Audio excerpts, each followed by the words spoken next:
Good morning, everybody. How's everybody doing this fine Sunday?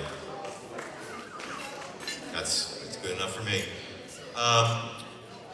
We'd like to welcome you to our last day or last morning of programming for Puzzle Parley 2022. Our next guest reached out to me, I think just a day or two after our virtual Puzzle Parley that we had this time last summer, and he was interested in sharing some of his expertise about some issues more related to the business and the marketing and that kind of ecosystem of how to run a puzzle business and some of his insights into it. And I'm really glad we've been able to give him the time to speak to you today. He's one of 3 panels we have this morning, and his name is Boxerman. He is the owner of RAR Puzzles, R-A-R Puzzles, and come on up, Aaron.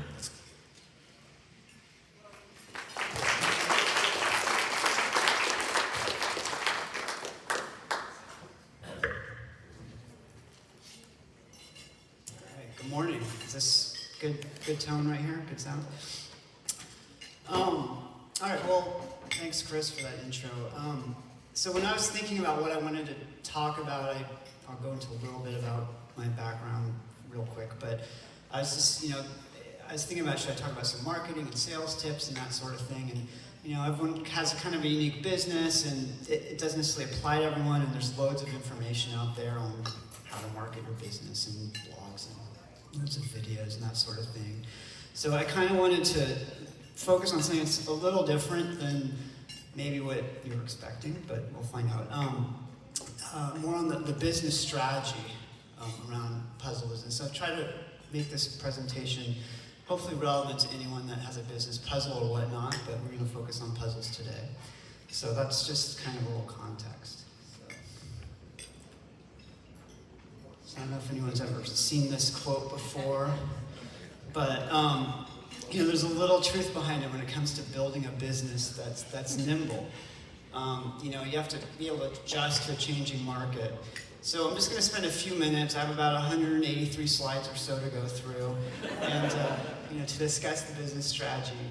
And again, this applies to any business, but again, we'll focus on puzzles. And I'm not going to sit up here and talk that long. About maybe 15 minutes worth of information. So if there's anything anyone wants to share, make an open discussion. I think it could be useful for people if you'd like to do that. So why am I up here? Well, in addition to running RAR Puzzles, I've been involved in startups pretty much for most of my career. Many industries. I've seen many businesses built from the ground up. The last few years or so, maybe 10 years, I've been doing kind of specialty consulting and really seeing from the inside how other companies have grown themselves and kind of the best practices that they take. So I'm going to share some insights with you on possibly a new way for you of how to grow your business. And if some of you may be familiar with these strategies, but if it'll be a little refresher, or you might learn a thing or two. So before I go on, how many people have heard of this book? Raise of hands. Okay, not many. How many of you have read it? And how many of you have actually followed any of the practices in it? All right, we got one winner. Okay. Okay, so let me first start off. I have no connection, with the author or anything. Nothing to promote here, but this is basically, I found this to be an extremely useful, almost guide for my own business. And there's thousands. If you go online, there's thousands of businesses and companies globally that have used many of the strategies that have been kind of proselytized in a way through this book, for lack of a better word. Came out about 10 years ago. It's kind of the entrepreneur's Bible. If you follow Silicon Valley startups or whatnot, pretty much everyone has heard of this book. Most people have read it if they've done a startup. So the fundamental concept has been be nimble when developing products or services and be quickly to pivot. So we're going to start with that as our context of this talk. And I'll go into a little explanation of what this means and some examples. Now, this is it's not a very complex strategies in this book, but obviously in the few minutes I have, I'm not going to be able to cover everything. So definitely suggest, there's loads of great blogs and videos that summarize it. The book's a quick read. You know, it's very interesting, loads of examples in it. So I highly recommend if you're interested in anything I'm talking about to pick up a copy and kind of learn what you're doing, learn more about it. So the core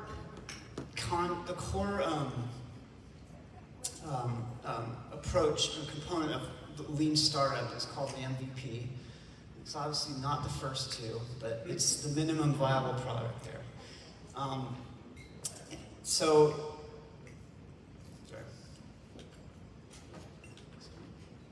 So briefly, the MVP describes a process of how to grow your business. You don't go out and build a complete product. So traditionally, a lot of businesses in the past, you might have an idea. I want to go build a widget, whatever it is, and you design it out, and you hire engineers, and do this and that, and you spend months building it out. And maybe you've done a little market research, figuring out there's probably a market, and you go to market with your product, and you go out to all these stores or online, wherever you're selling, and there's like no customers, and you're like, oh, what did we do wrong? So the idea behind this is there's a learning loop, okay? And you're not going to go out and build what you think the market wants in a finished product right off the bat. So you're going to start in top my right, the learn mode, okay? And you're going to collect data. So that's kind of generally market research. What you're probably, if you have your own business, what you're used to is market research. And then you're going to build something based on that data, puzzle, product, whatever it is. And then, and by that, you're going to create the minimum viable product. And I'll explain in a minute what that actually means. Once you have that product, you're going to go measure. So you're going to kind of validate, is this product viable? Simply what it says.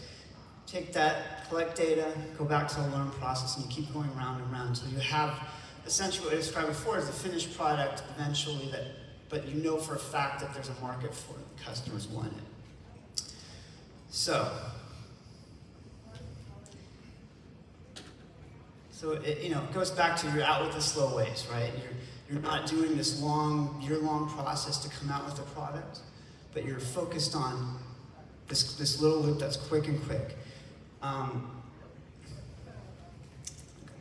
Skipped ahead a little bit here. Okay, so basically this is how I summarize it up. You want to get the most info. Oh, this kind of got cut. Get the most info for the least amount of time and money. That's basically what you're trying to do with the MVP. So this can work for any kind of business. I'm going to show you a few examples of how this works in a puzzle business. Again, this is a very, very brief overview. I recommend the book, So let's look at this first example. Let's say you currently make hand-cut puzzles, and you think, I'd like to get into seeing if I can get into laser puzzles as well, making them as part of my business. So you want to, okay, sorry. I'm skipping ahead on my notes, sorry. I don't do a lot of public speaking, so all right, let's see. What would be some ways that you could, and this is a question feel free to raise your hand. What do you think are some ways that you could collect data to determine if your current market would be interested in laser cut puzzles? Anyone have any ideas what you could do? Run a survey. Good one, survey. Any other suggestions? Okay. Customers emailing you about having cheaper puzzles? Okay. This is personal experience. Because it's in charge. Okay. Actually, I've heard that one. Okay. Come to the Puzzle Parley and ask all your competitors. Okay. Hard Okay, that's actually, we'll come to that in a second. Let me. Okay, so we hit on some of those. A big one that I do personally, and I know a lot of people I've worked with do, are customer interviews. So, traditionally, surveys are good. Data, sometimes the data, people, there's a lot of bias possibly in surveys, so you have to really design them really well to know if you're getting truly accurate data to base a lot of decisions on. Customer interviews, very time consuming, and you gotta be able to find the right people to do them with, but they can be really valuable, and I've actually had my best feedback from that. So they're one-on-one, half hour, how long you can get with someone. I've worked with people that have done literally hundreds of these. So they get a team. I know most of the people in Puzzle is smaller companies, so it's not practical to do that many, but as many as you can do, and some great ideas come out of that. Possibly like we want cheaper puzzles or whatnot. So I highly recommend that if you have the time to do. Another one is taking pre-orders. That's a pretty common thing. Kickstarter. There's a company I noticed at the Parley and advertising it. I don't know them, but looks like they're doing a Kickstarter. I noticed a puzzle in the puzzle room back there that they had. So possibly it's an MVP. I don't know anything about their business, but that's another way to do it. Like, get pre-orders. Is this something that I can actually sell? Okay. Is that clear? Yeah. Are you assuming that people know what a laser cut puzzle is and know what the difference is? Can you repeat the question? Oh, it was a question of, are we assuming people know what a laser cut puzzle is? Well, if you had asked me before I came to the show whether I would be interested, I would have said, what's the difference between a laser cut and a hand cut? Oh, so that's right. Well, so that would be part of the learning process. Like so let's say you go out. It's a perfect example. You go out. I'm going to go invest in a laser, and start making puzzles and selling them to my customers who are used to hand cut. And you start selling them, and they're expecting some. They don't know what they are. Maybe they think they're engraved hand cut puzzles. Yeah, you've got a problem. So the idea is that you avoid all of that. And during this process, you'd be educating them. If they didn't know, you'd say, oh, laser cut, here, let me show you a video, or whatever it is, but it's different than a hand cut. So You hand out samples, or have you go to a gathering, say game gathering, and have samples, and say, what do you think of these versus these? you could. I mean, most of the interviews that I've been involved in have been, Zoom or on the phone or whatnot. So it's more of a market research segment, but you could if you're in person. So, or pictures. Okay. So you've conducted your learn process. You did your market research, and here's where things get different from traditional building of a product. Okay, so you're convinced that you have customers that are interested in these laser puzzles, and now in a traditional thing, I'm going to go out. I'm going to go order thousands of dollars in equipment. I got to go do hours and hours of training, and we're probably talking who knows, tens of thousands of dollars and a lot of time to kind of get up to speed on how to make these laser puzzles. So that would be more of a traditional model. In Lean Startup approach, this is where like the genius of it comes up, and how to validate the data that you just got actually, it will work in the real world. So, one thing you could do instead of what I just said, investing all this money, is you could outsource, right? We discussed that. You can go partner up with, maybe there's another laser company out there that you can white label and say, hey, can you produce me a small batch and whatnot. What else could you do? You could go, if you knew how to, some of the technology you want to learn, you go to a makerspace type shared space, maybe you can make some samples there, that sort of thing. So these aren't going to be, one of the things that people get hung up on, I've found with this approach, is it doesn't have to be the final product, right? You're going to be producing a minimum viable product, which essentially is you're trying to validate, is there a business out there people are willing to pay? And it's not going to be your best product, And if it doesn't work, it's also going to be easy to pivot to something else. So you may find that you go out and you outsource the first batch, quality's good enough, people test it out, you go out and sample again and they're like, I just can't sell these. Like, and it's not necessarily the quality, I made a bad guess, based on my data was wrong, and I just can't find any customers for these laser puzzles. So rather than have spent, and you decide to ditch the idea. So rather than spent months and thousands of dollars, you've spent a little bit of time and money, you tested it out, and you're like, laser, not for me. On the other hand, you might find these are flying off the shelves, and as Chris said, I wanted a cheaper version of the hand cuts or whatnot, and there's something here. So I'll go a little bit in this in a minute, but you go back into that cycle. Okay, you've had a kind of a cheap model. Maybe at that point you have enough data to go, yeah, I'm ready to make the investment, hire someone that's an expert in this, and invest in that part of your business. So it's really like, how do I get from point A to B and determine, is point B going to take me to wanting to go down this path of starting a laser business, or try something else this isn't for me? So let's look at something a little simpler. This will be my last example, then we'll open it up. So say you want to come up with a new kind of puzzle. This is kind of a silly idea, but I was trying to kind of say that it was a little different. So let's say you literally want to do 3D puzzles, like with 3D glasses. You think, oh, this is going to be the next big thing in puzzles, and you're free to use this idea if you think it is, but I'm not sure. You have to use this approach first, though. I highly recommend it. So you come up with this great idea, and step one, again, what we talked about. We're going to do some customer interviews with maybe your current customers. Maybe you find someone that has a 3D glasses business of some sort, and they pull their partner up, do some surveys. After you get a few hundred responses, we're going to go out and do the build model. So again, we're looking to validate the business model. Is it not just create the absolute kind of cheapest, easy way to find out with the product, but also like be able to answer the questions. Is this going to actually show me like that there is a viable business behind this product that I'm trying to do? So in the build model, in the MVP version 0.1, say you go out on Amazon, you find you can buy cheap cardboard 3D glasses for 50 cents. You can do, maybe you're going to print it on cardboard stock.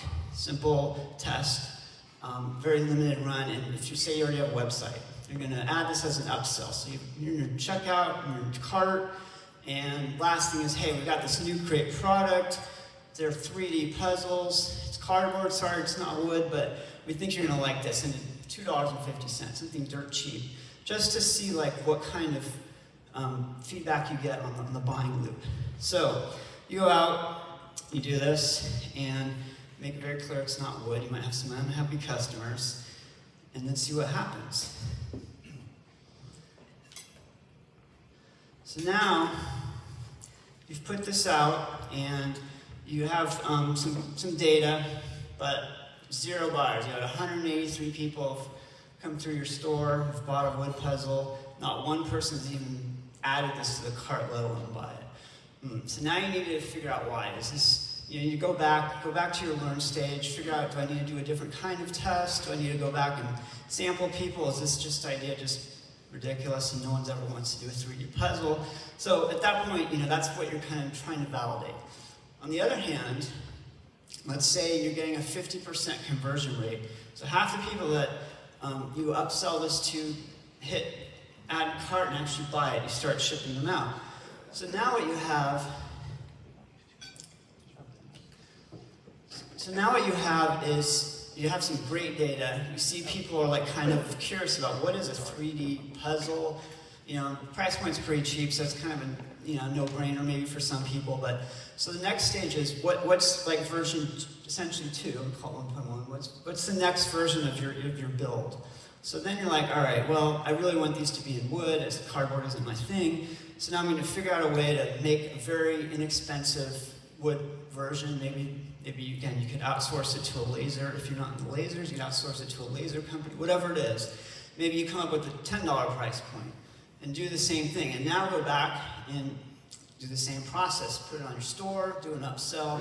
How many people are willing to pay $10? And maybe the quality's better.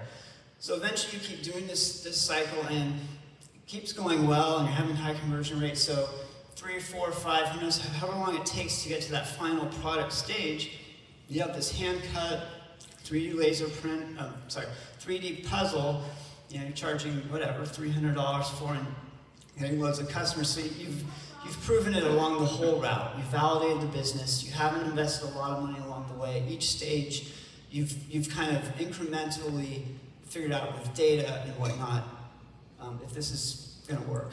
So that's like the whole process of how to build, validate it. Okay, so again, I want to point this out. It's important that you always collect data, and you make sure you ask the questions that make sense, not specifically for what the next product is, but what your end goal is. Like, you're asking the right questions in your surveys, or however you're getting your feedback, that is going to create a viable business down the road, not a viable product, if that makes sense. Because at the end of the day, you want to be able to sell as an important part of you want to be able to have an important part of your business be this new product. Some people get stuck on trying to create the next minimum viable product in the stage, and they forget about what the final goal is, which is, how do I create something that's going to grow my business? So finally, how does this, I gave a couple of kind of made up examples, but how does this relate to your own business? Now, the great thing about the MVP concept, and in the book it lays out some specific ways that this author has said you should go, but I found it's really more of a kind of a foundation for how you want to gather data and build a new product or service. So there's lots of ways you can do this. You might use this MVP process just to test new price points. So say sales are slower or whatnot. Maybe for some people you're doing like a test on discounts or something, and I'm not going to go the whole process of doing that, but there is ways with MVP to kind of test price points. New materials, maybe you're switching out the wood, you found a new supplier, you're not sure how your customers are going to feel about it. There's ways you could do that with this process. Ideas or images are great. Easy way, you could have vote for your favorite image, that sort of thing. I mean, they sound kind of basic, but if you keep these kind of concepts within the process, once you kind of learn it, read the book, it's not super complicated. You'll kind of get the feel of what areas of your business you might want to grow, and how can I use this process to test it rather than maybe some kind of older concepts, I guess. So even if you don't end up using this, hopefully you got some new ideas of ways that you can do, but it's really, really innovative approach, and there's been some multi-billion-dollar companies that have been built on this foundation, so it's been proven over and over. So even for small businesses, it's really useful. So that's it. Any questions or comments, or yes? I guess I'm interested in the risks, and particularly the reputational risks. If you start out with far away from your ideal product, your customers say, "Oh, Aaron, I tried this stuff and it really sucks." How risky is that? Are people forgiving? Can you change your company name? Right.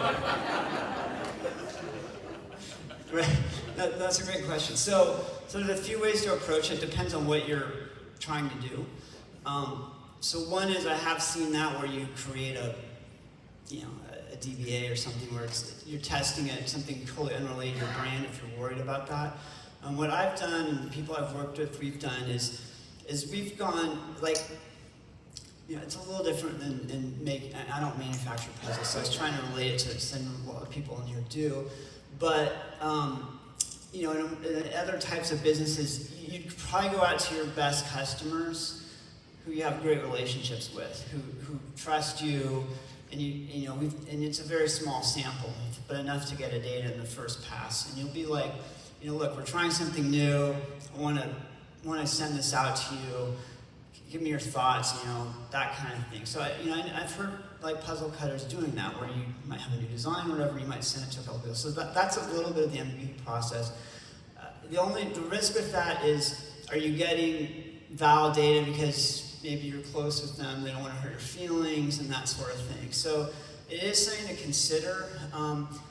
One other thing that I've seen done is being very clear, kind of what I was saying with the 3D glass or whatever, like, this is brand new, this is kind of like a beta test, blah, blah, blah, and so you have a lot of caveats in that. And there is a risk, but I mean, any business has risks, so you gotta take a little bit. So there's no way to kind of hedge it all out, but, Karen. I don't understand how one makes sure that the feedback you're getting is just for the one factor that you want to know about, which say is laser cutting, as opposed to the fact that it's a whole new design.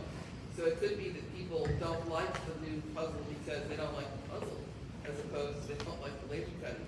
So if you have one that is really, in the case of a puzzle, you have a puzzle people would buy and you say, okay, here's the same puzzle, just with laser cutting, you'd get good data. But if I had there are puzzles I would buy whether they were laser cutting or not, because I love the puzzle. So you wouldn't know whether that was different. Yeah. So for a new design, I'm not sure how you're separating out that particular factor.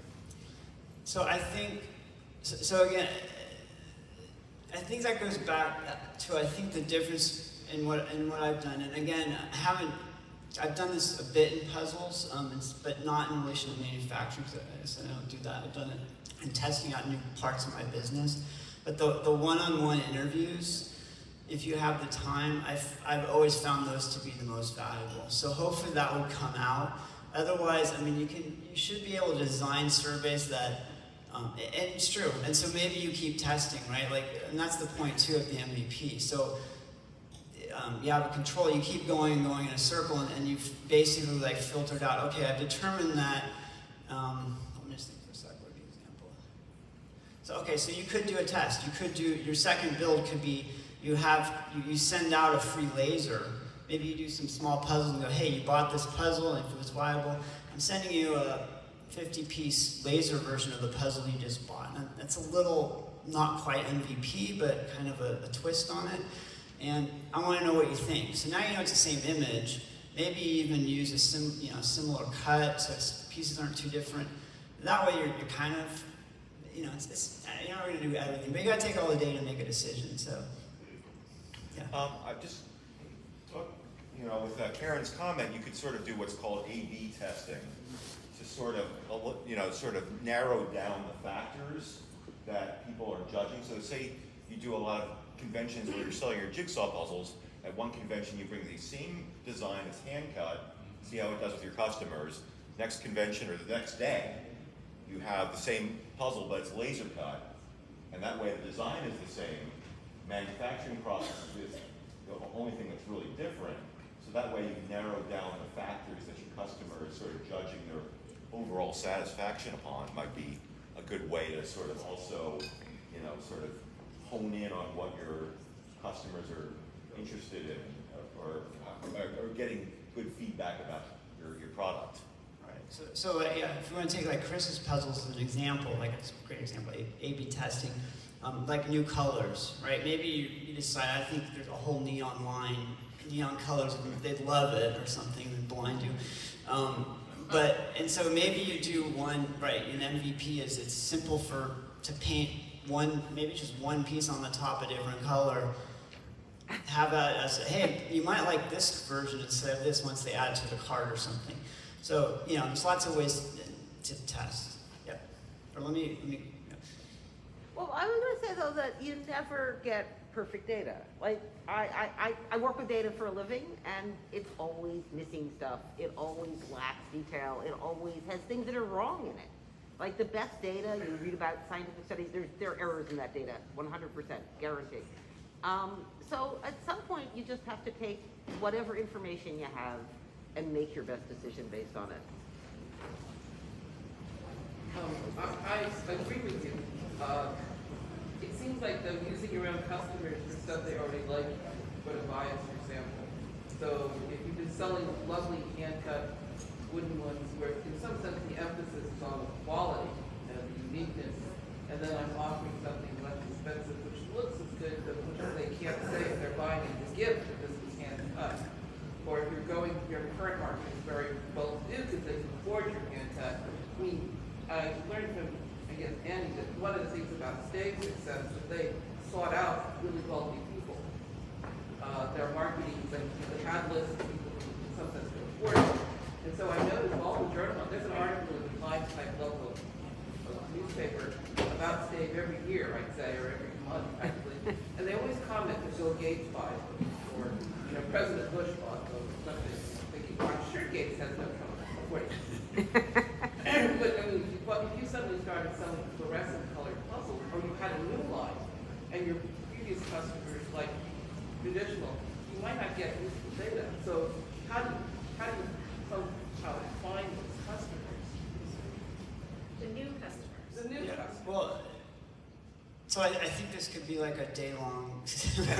I mean, 'cause it starts folding into kind of marketing, the crossover marketing versus like, which is kind of, I mean, it's definitely falls into that category, but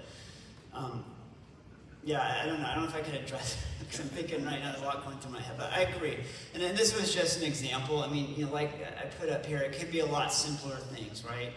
But one thing you could do is if there was you could go out to a laser, and I've seen companies that have done this. You go out to a company that's already known for doing laser cut and going, hey, maybe I want to try out my type of design that's hand cut with your customer base, and you partner there. I mean, there's probably some creative ways you can kind of get the data, but yeah, it takes some strategizing. I mean, it's not going to be a 5-minute result, in my, just standing up here thinking, but.